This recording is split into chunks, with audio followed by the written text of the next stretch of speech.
চাইছিলাম যারে,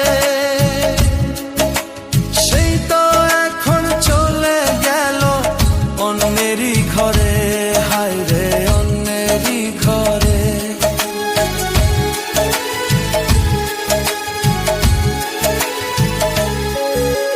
মনে প্রাণে চাইছিলাম যারে, সেই তো এখন চলে গেল অন্যেরই ঘরে। হায় রে অন্যেরই ঘরে। আমার এত কষ্ট সয় না পরাণে, ছাইরা এখন যাবি কেন মায়া দিয়া রে। হায় রে ভালো কেন বাসলি আমারে।